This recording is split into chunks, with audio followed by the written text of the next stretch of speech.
Vũ Căn, anh đồng ý với em một chuyện. Cho dù xảy ra chuyện gì cũng phải sống cho tốt.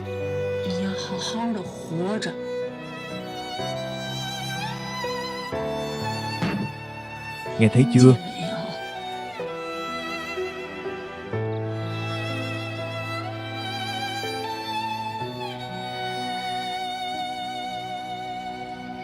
Sau khi chúng ta chia tay,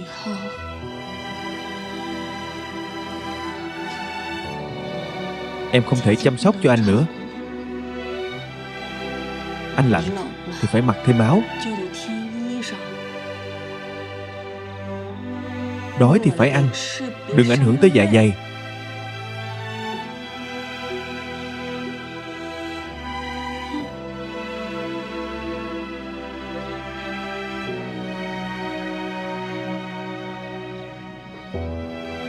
Nào, uống rượu.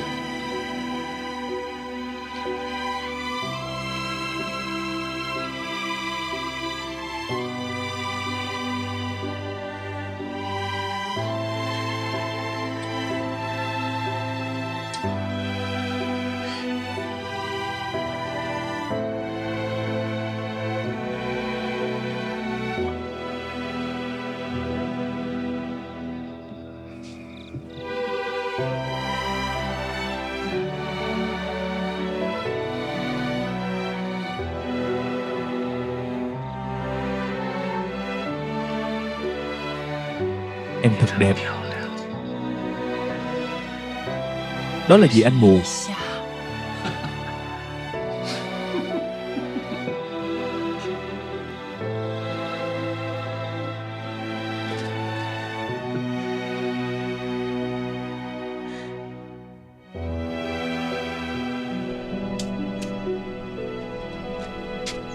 Tân Lan, Quang Đại, anh sao thế?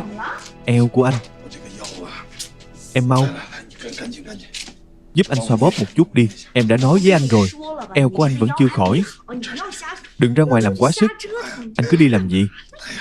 Vậy em nói xem, mấy người Lưu Chí Điền đi học cán bộ rồi, chỉ để lại một đám vô dụng không hiểu gì cho anh. Anh mà không đi thì vụ án phải làm sao?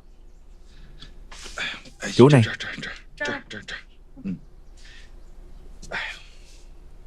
Bây giờ hoàn cảnh chính trị phức tạp.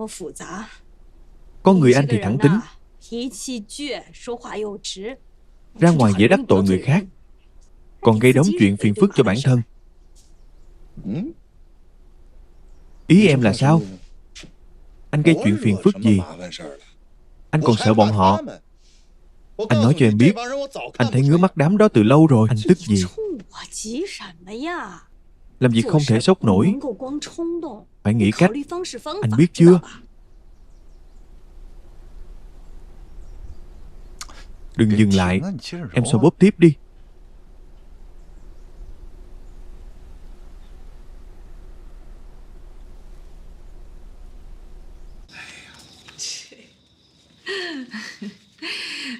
Robert này đúng là hài hước.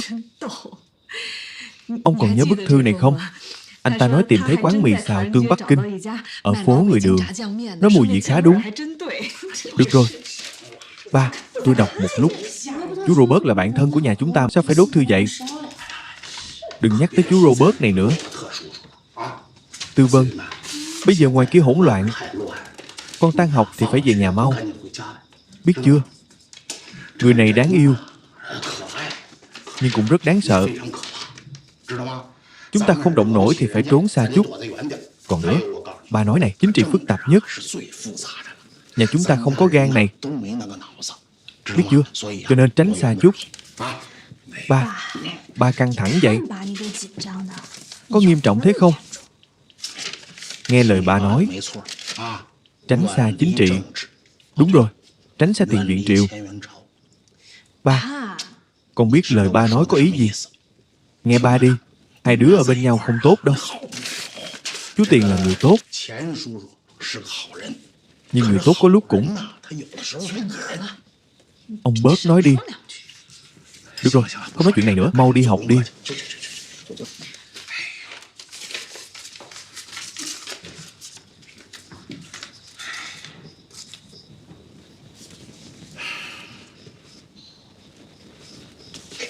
Ông đọc cái này này. Đừng đọc nữa.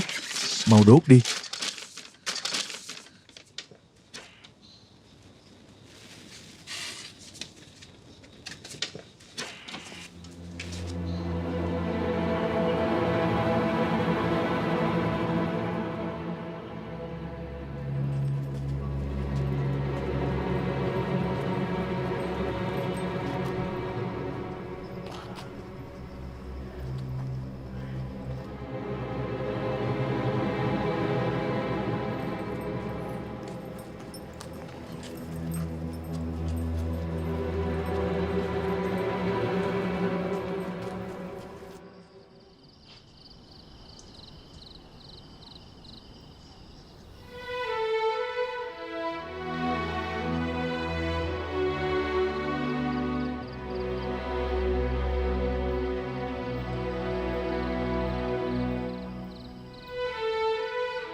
Ba, mẹ ăn cơm đi.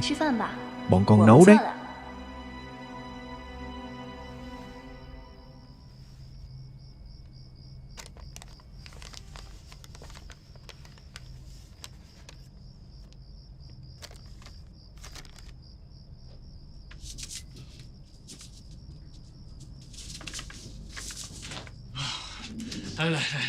Xuân Hoa, uống rượu ở đâu đây? Cứ thích uống say bí tỉ. Hôm nay trong xưởng lại. Nào.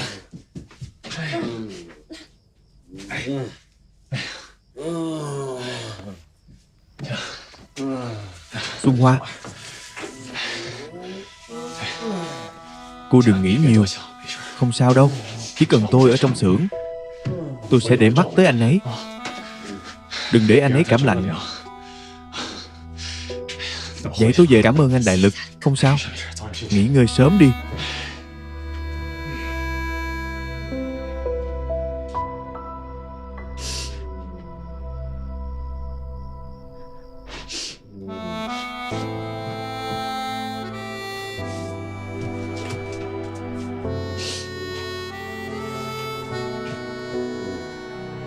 Ngũ Căng,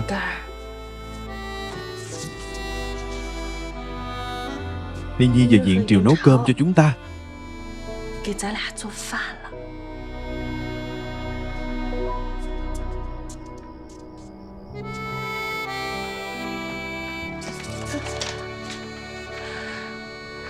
Đều sẽ ổn thôi. Tốt quá. Lão Mã, cảm ơn nhé. Được. Anh bảo trọng nhé. Mời vào.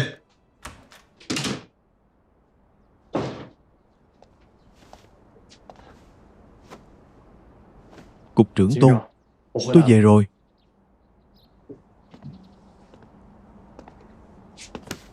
Chí Điền, chịu thiệt cho cậu rồi. Cậu vừa về tôi đã phải giao cho cậu một nhiệm vụ quan trọng. Bây giờ tôi chỉ có thể tin cậu thôi. Nhiệm vụ gì vậy? Bắt người.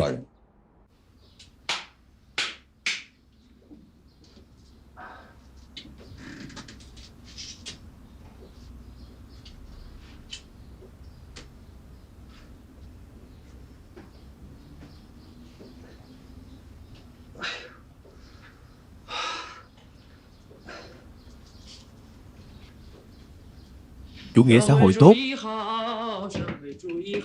Diễn Triều, qua đây. Sao thế ba? Dáng giúp ba. Chỗ này sao? Xuống dưới chút. Được rồi. Sao hôm nay hai đứa không đi học thế? Trưởng học làm vận động nên được nghỉ. Mẹ con đâu? Mẹ con đi làm từ sáng sớm rồi. Được. Hôm nay chúng ta ăn gì? Anh Tiền. Vừa nãy có một đám người không phân rõ trắng đen bắt chị Xuân Hoa đi rồi.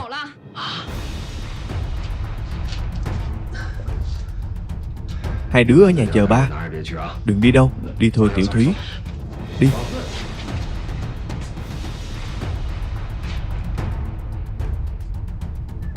Em đừng khóc. Không sao đâu. Đừng khóc. Được rồi. Đừng khóc nữa.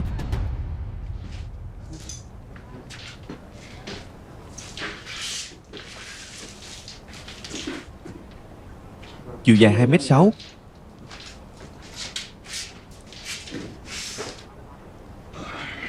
Chí Điền, đứng lên vận động đi. Cậu cứ cúi lưng mãi thế thì eo không chịu nổi đâu.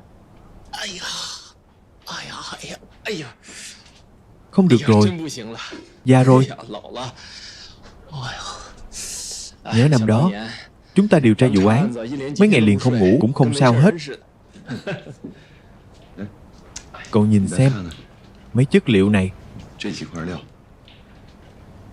lấy đâu ra vậy?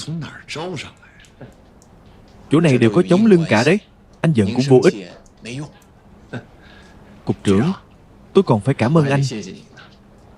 Nếu không phải anh điều tôi về, tôi vẫn còn phải học ở trường cán bộ. Cảm ơn tôi làm gì? Thế cậu tới giúp tôi cũng phải cảm ơn cậu à, đúng không? Thật là...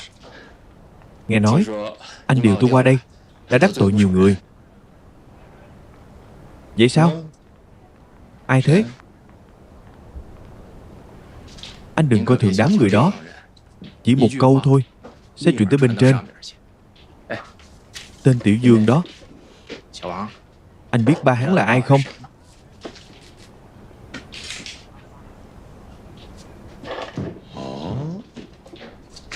Ghê chưa? Được.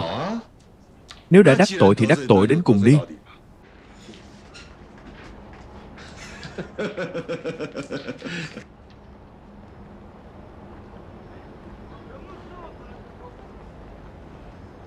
Tôn Quang Đại. Tên kia lại chơi chiêu với tôi đúng không? Dám chơi xấu tôi à? Muốn giở trò thì nhằm vào tôi đây. Sao lại động đến Xuân Hoa nhà chúng tôi? Tiền Hữu Căn, anh làm gì vậy? Đẩy tôi làm gì? Đi. Đừng phá hiện trường vụ nổ. Lưu Chí Điền, tôi vẫn chưa nói cho cậu nhỉ? Tôi làm sao? Bây giờ cậu chính là chó của tôi Quang Đại. Anh nhìn cái gì mà nhìn? Người đâu? Dẫn đi, tôi nói cho anh biết. Xem tôi xử lý anh thế nào. Đừng kéo tôi, đừng quấy rầy công việc của chúng tôi. Tôi là tiền bối của mấy người đấy. Ai dám động vào tôi? Mau đi đi.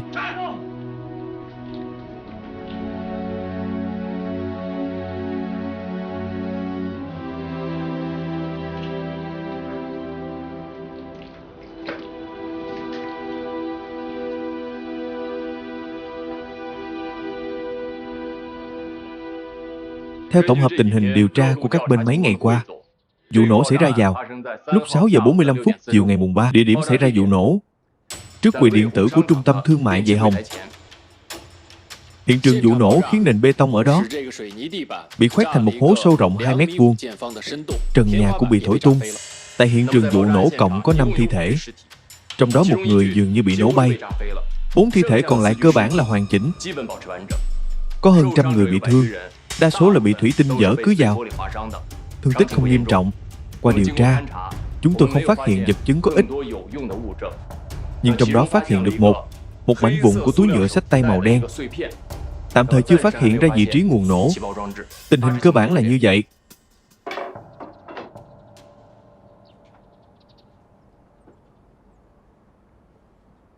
Nói về phương hướng phá án đi.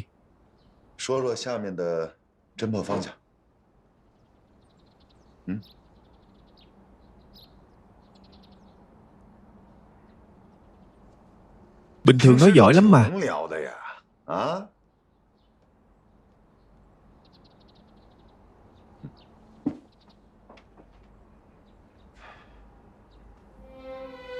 Các đồng chí, Công an chính là lực lượng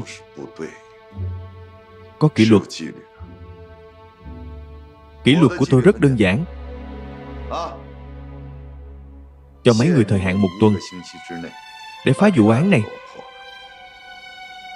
Nếu mấy người vi phạm kỷ luật, cũng có nghĩa là không thể phá vụ án trong thời hạn tôi đưa ra.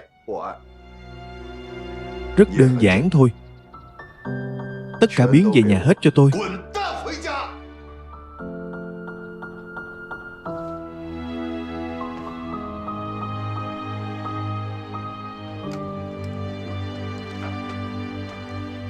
Tan họp.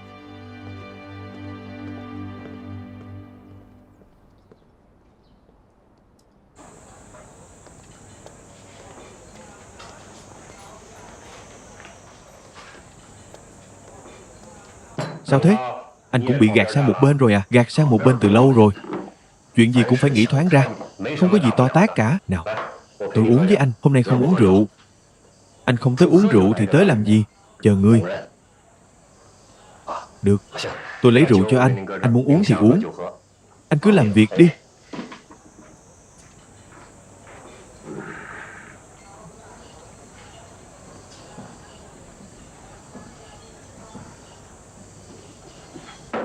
Tôi biết cậu tới tìm thôi. Chí Điền, bây giờ Tôn Quang Đại thay đổi lớn thật. Còn ra vẻ ta đây. Tôi tới tìm vợ tôi. Anh ta phá án của anh ta. Tôi cản chuyện gì của anh ta. Nhìn anh ta đi. Còn cáu gắt với tôi. Được. Hữu Căn, anh nghe tôi nói. Quang Đại thấy chị dâu bị đấu tố ở đơn vị nên mới cử tôi bắt chị ấy. Thực tế là muốn bảo vệ chị ấy. Anh hiểu không? Bây giờ chị ấy rất an toàn. Anh yên tâm đi.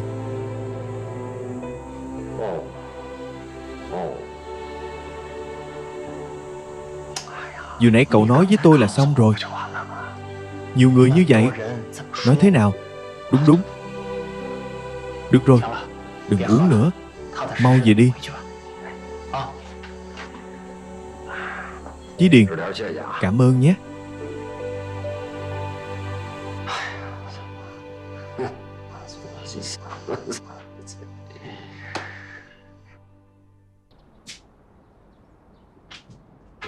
Tới rồi.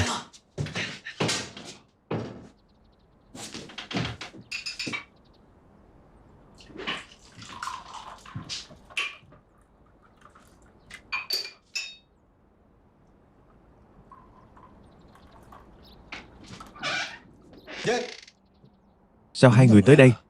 Chỗ tôi có việc gấp. Có việc gấp gì? Cậu cũng phải giải thích rõ cho tôi.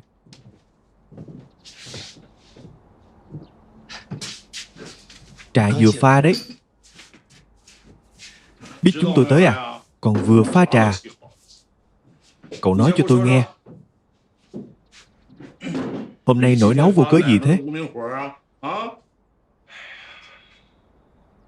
Chuyện này ngài cũng biết. Tôi không biết. Cậu không nói. Sao tôi biết được? Vậy là ngài bảo tôi nói đấy nhé.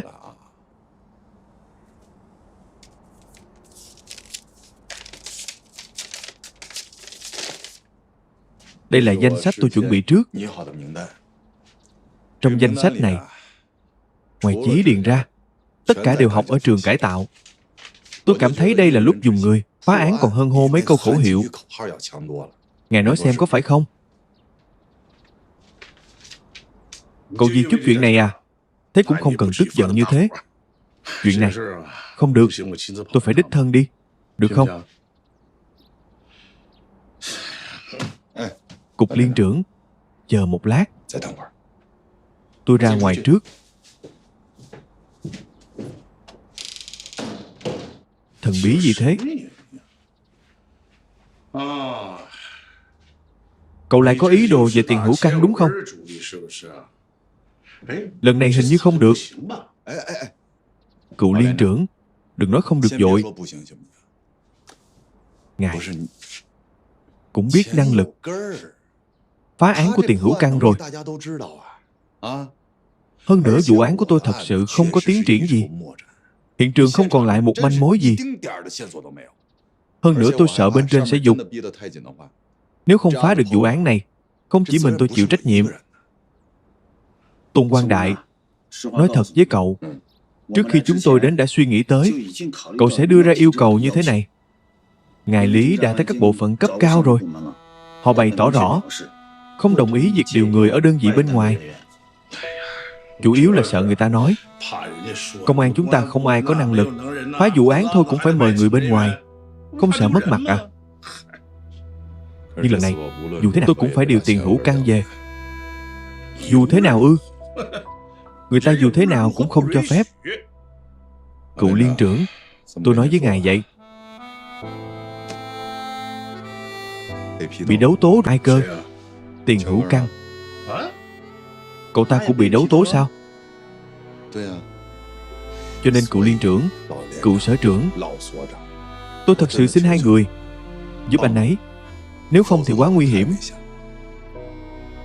Lúc này cậu điều anh ta có chịu tới không? Có, anh ta chắc chắn sẽ tới. Tôi nắm chắc điểm này. Cậu có gì mà nắm chắc? Tôi có con tin. Tôi bắt Xuân Hoa rồi. Cậu bắt Xuân Hoa sao? Ở chỗ lão Mã. Ngài yên tâm, an toàn lắm. Tên nhãi này bày sẵn từng bước cho chúng ta. Chúng ta chỉ việc đi theo các bước cậu ta bày sẵn. Cậu ta mà không có đầu óc à?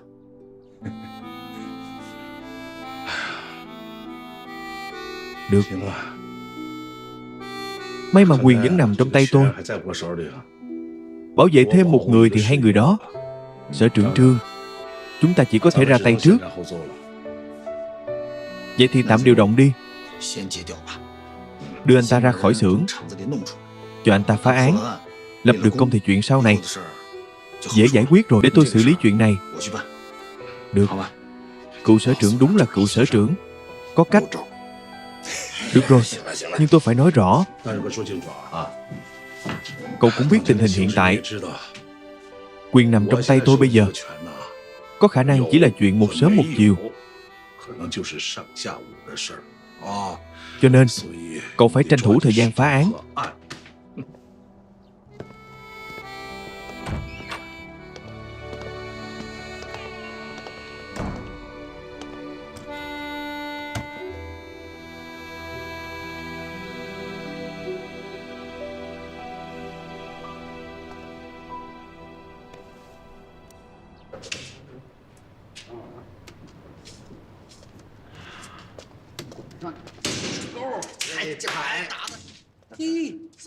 Được đấy. Vì yêu cầu công việc đấu tranh cách mạng hiện tại theo quyết định nghiên cứu của Ủy ban Cách mạng, yêu cầu đồng chí Tiền Hữu Căn thuộc đơn vị của anh tới cục làm việc thông báo đặc biệt, phòng công an nội cũ của cục công an thành phố Bắc Kinh. Cậu Tử, nhìn thấy chưa? Điều lệnh của cục công an. Tôi nằm mơ cũng không ngờ đây là thật. Cậu Tử, thời gian này tôi phải cảm ơn anh. Không có gì. Lần sau biết điều, đừng làm như vậy nữa. Anh nói đúng. Làm người phải biết điều. Tôi nói này, sao trên mặt anh nhiều hình rùa thế nhỉ? Đừng trừng tôi. Đừng tưởng cầm vũ khí trên tay thì thích bắt ai cũng được. Nhìn xem trong số mọi người ở đây, mặt anh nhiều rùa nhất. Cậu Tử, sau này rảnh thì tới cục công an tìm tôi chơi.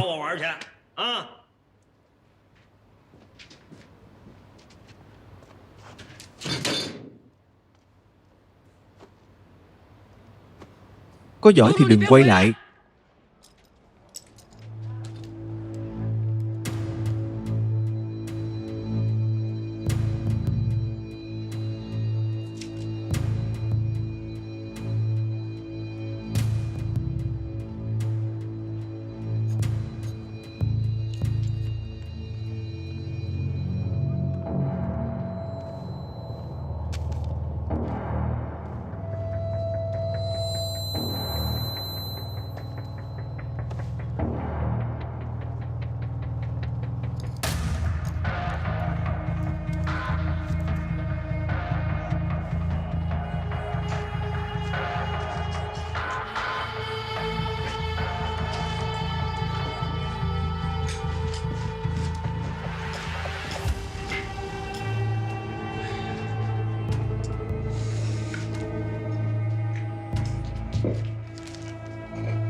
Tình hình hiện tại là như vậy. Vừa rồi tôi và Chí Điền đã tới nhà xác một chuyến. Chúng tôi cho rằng thi thể thứ 5 chính là hung thủ gây ra vụ án. Chỗ bom này không phải chôn dưới đất, mà là buộc trên không. Nói một cách cụ thể, cách mặt đất khoảng 40,5 cm. Chỗ bom chắc được đặt trong túi xách, bị nghi phạm cầm trên tay, tự mình châm ngòi nổ. Tôi đã tìm thấy một vài bằng chứng tại hiện trường. Xem này. Cái này bị dở không nhặt lên được nữa. Đây là phiếu lương thực của tỉnh Liêu Ninh. Đây là một chiếc khuy, trùng với chiếc khuy trên áo bông của thi thể thứ 5. Cái này là một mảnh vụn của kiếp nổ, là kiếp nổ bình thường. Vậy nên, dựa trên những tình hình này tôi suy đoán hung thủ này làm việc tại mỏ. Chúng ta có thể tìm kiếm người này trên phạm vi trên.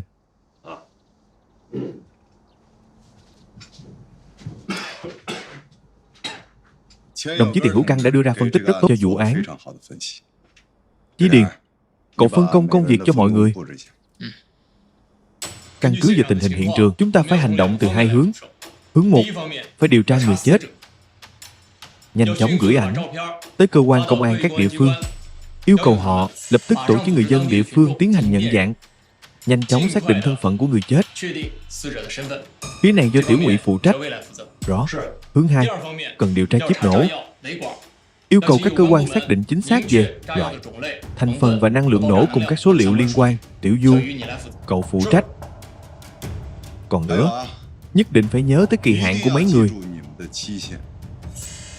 1 tuần. Tan họp.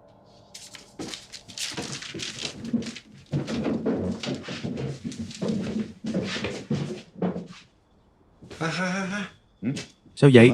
Sao? Chuyện của anh tôi giải quyết rồi. Chuyện của tôi thì sao? Yên tâm đi. Tôi nói này, anh cũng có kỳ hạn đấy.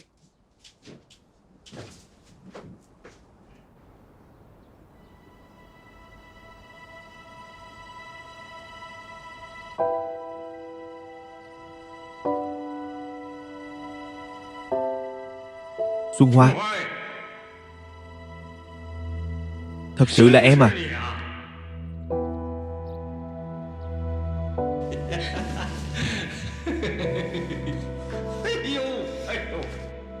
Xuân Hoa, đừng đi. Tốt quá rồi.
Cục trưởng, có tin tức rồi. Có tin tức rồi hết hồn. Sao không gõ cửa? Nói đi, thế nào? Hiện trường vụ án lại phát hiện một tấm vé tàu bị rách, là vé tàu từ Bắc Kinh về Phủ Thuận vào tối ngày xảy ra vụ án. Cũng nghĩa là Kế hoạch ban đầu của người kích nổ bom là trở về Liêu Ninh, nhưng anh ta lại tự nổ bản thân. Anh xem, điểm này rất kỳ lạ. Nếu anh ta muốn tự sát, anh ta không nên mua vé tàu hỏa này. Đúng rồi, thân phận của người chết cũng được tra rõ. Tên Đổng Thế Cường là công nhân của nhà máy than ở Phú Thuận, không có ghi chép phạm tội, cũng không có nghi ngờ là đặc vụ. Bình thường phụ trách công việc mua sắm ở đơn vị. Lần này tới khu thương mại Vệ Hồng ở Bắc Kinh cũng để mua đồ. Bình thường anh ta rất tuân thủ quy tắc, trước khi đi cũng không có hành động bất thường nào. Nếu Đổng Thế Cường bị đặc vụ hãm hại, thì điều đó chứng tỏ trong mỏ than có đặc vụ nằm vùng, vô cùng hiểu về hành trình di chuyển của anh ta. Quan đại, xem ra phải tới Phủ Thuận một chuyến rồi.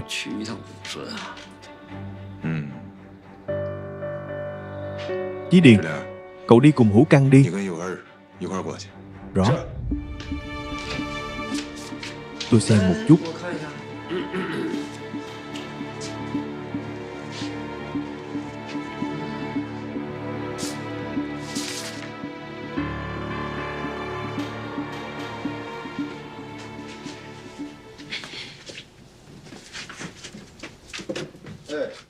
Về rồi à? Cơm xong rồi đó. Ăn ở đây đúng. Được. Đi rửa tay đi. Anh biết rồi. Anh rửa tay đây. Đúng rồi. Vệ Quốc đâu? Không biết gần đây thằng nhóc đó đi đâu. Kệ nó đi. Chúng ta ăn trước. Ăn cơm thôi.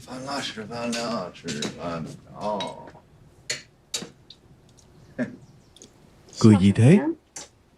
Anh đang nghĩ. Xem ra anh hạnh phúc hơn Tiểu Căn đó nhiều.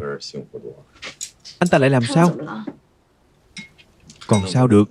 Với chút tiền đồ đó. Nhớ Xuân Hoa rồi. Đừng thấy tiền Hữu Căn ăn nói lung tung. Thật ra trong lòng anh ấy rất trong sạch. Cả đời chỉ nhung nhớ Xuân Hoa. Cũng đúng.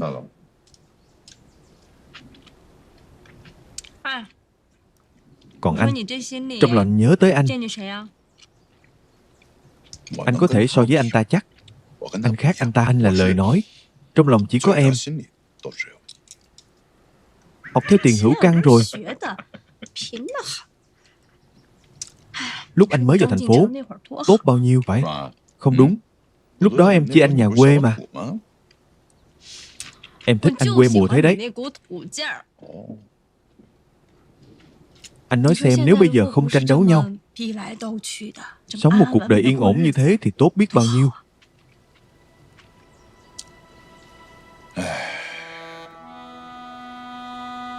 Anh luôn nghĩ.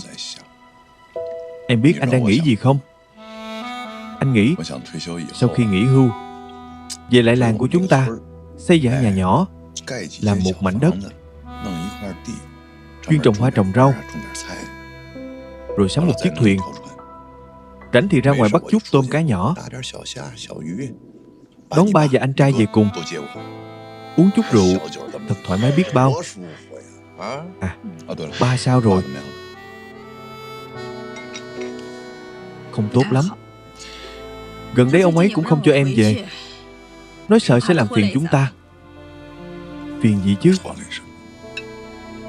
Anh thấy nếu thế này không được thì bảo ba về ở chung với chúng ta. Ông ấy có chịu về đâu. Tính ông ấy anh cũng biết mà. Ông ấy chỉ sợ làm phiền người khác.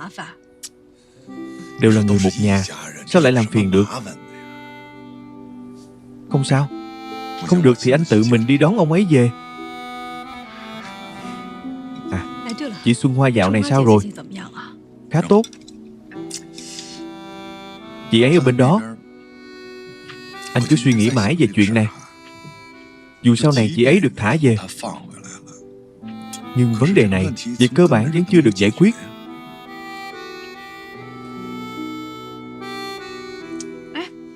Hay là anh tranh thủ lúc Hữu Căn phá được vụ án, đi xin cục trưởng lý giúp đỡ sắp xếp công việc cho hai người họ, đưa chị Xuân Hoa về sớm chúng ta cải tạo. Ở cùng với mấy người anh quan, cũng có người chăm sóc, không ai dám bắt nạt chị ấy nữa. Nói thật, đây đúng là một cách hay. Lát nữa anh đi gặp cục trưởng Lý một chuyến.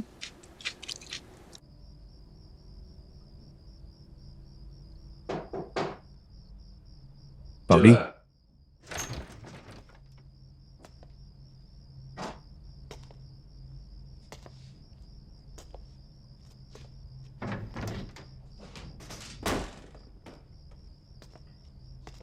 Cậu nhìn ra ngoài làm gì vậy? Sao tôi cứ có cảm giác có người đang theo dõi vậy? Bây giờ ai mà không bị theo dõi cũng lạ.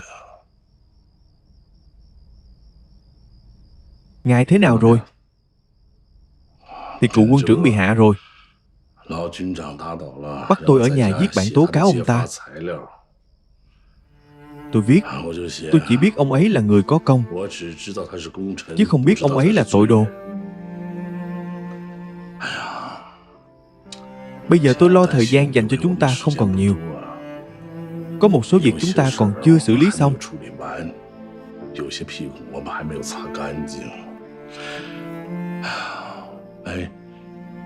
Vụ án thế nào rồi? Đang phá. Tôi để Lưu Chí Điền và Tiền Hữu Căn tới Phủ Thuận điều tra. Đúng rồi, Triệu Xuân Hoa. Ở chỗ lão Mã khá tốt. Tôi nghĩ như vậy. Chờ cô ấy trở về, vẫn phải điều tới khu phố để cải tạo. Được, nếu cầu tôi đứng ra giúp thì cứ nói. Việc này phải xử lý nhanh. Đúng rồi, mấy ngày nay tôi nhận được một vài tài liệu về đặc vụ đầu thú. Cậu cầm về xem đi.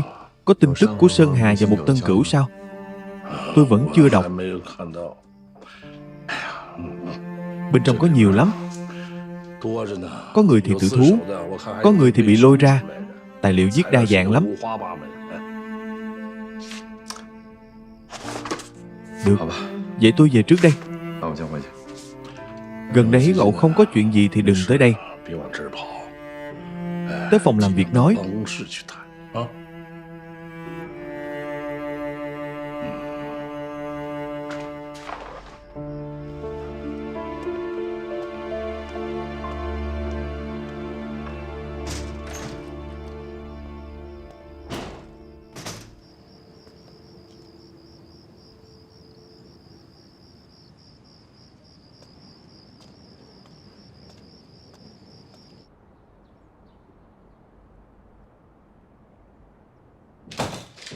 Chí Điền, cậu nói đi. Cục trưởng về rồi à?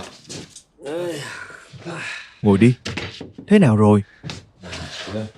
Sau khi tôi và Hữu Căn tới mỏ than, điều tra được một người tên Lâm Hải Long. Chính là người này đã sắp xếp vé xe và việc mua đồ cho Đổng Thế Cường. Khi chúng tôi tiến hành điều tra xong, không ngờ tên Lâm Hải Long này lại sợ tội uống thuốc tự sát ngay trong đêm. Sau đó chúng ta điều tra được điện đài và một căn phòng bí mật ở chỗ anh ta. Điện báo đã bị phá hủy, nhưng phân tích từ điện đài, không lâu trước đó, Lâm Hải Long đã dùng điện đài để liên lạc với đặc vụ mai phục. Không lâu trước. Đúng. Anh thấy có phải Sơn Hà làm không? Rất có khả năng. Mấy người có phát hiện manh mối mới về Sơn Hà ở Phủ Thuận không? Không có. Cục trưởng, vụ án này có thể kết luận được chưa? Kết luận đi. Cậu đi viết báo cáo kết án. Rõ. Tôn Quang Đại, anh phải thừa nhận suy đoán lần này của tôi chính xác chứ? Không phải tôi, là cựu liên trưởng.